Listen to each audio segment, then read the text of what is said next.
Blood strike নিয়ে আমাদের আবেগ তো আপনারা আগের ভিডিওতেই দেখেছেন, কিন্তু সামনে কি হতে যাচ্ছে? গেমটি কি আরো উন্নত হবে নাকি হারিয়ে যাবে?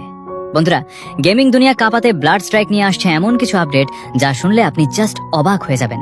নতুন striker, jet pack, grappling hook থেকে শুরু করে বিশাল এক কোলাবরেশন, সবকিছু নিয়ে আজকের এই ভিডিও। যারা ব্লাড স্ট্রাইককে ছোট মনে করছেন তাদের জন্য আজকের এই ভিডিওটি একটি বড় সতর্কবার্তা। শুরুতেই বলি নতুন স্ট্রাইকার আলোন্দ্রার কথা। তাকে বলা হচ্ছে দ্য কুইন অফ স্কাই। আপনারা কি বাতাসে উঠতে চান? আলোন্দ্রা কিন্তু ঠিক সেটাই নিয়ে আসছে। তার পিঠে আছে একটি জেট প্যাক যা দিয়ে সে যে কোনো সময় হাই গ্রাউন্ড দখল করতে পারে।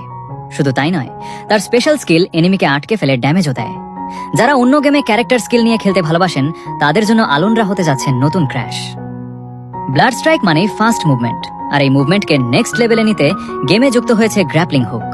স্পাইডারম্যানের মতো এক বিল্ডিং থেকে অন্য বিল্ডিং এ ঝুলে যাওয়ার মজাই আলাদা। সাথে আছে নতুন ডার্ট বাইক যা দিয়ে ম্যাপের যে কোনো জায়গায় ঝড়ের গতিতে পৌঁছে যাওয়া সম্ভব। এখন আর কেউ জোনে আটকে মরবেন না। সব থেকে বড় খবর হলো ব্লাড স্ট্রাইকের বর্তমানের বিশাল কোলাবরেশন।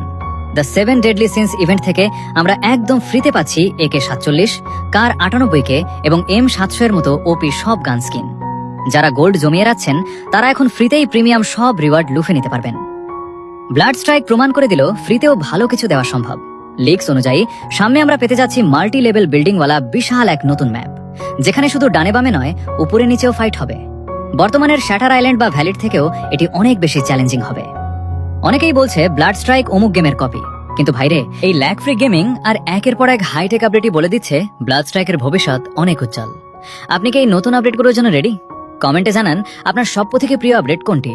ভিডিওটি ভালো লাগলে লাইক দিন এবং ব্লাড স্ট্রাইকের প্রতিটা আপডেট সবার আগে পেতে আদর বা ইকো স্ট্রাইক সাবস্ক্রাইব করে পাশেই থাকুন। দেখা হবে নতুন কোনো ভিডিওতে। আল্লাহ হাফেজ।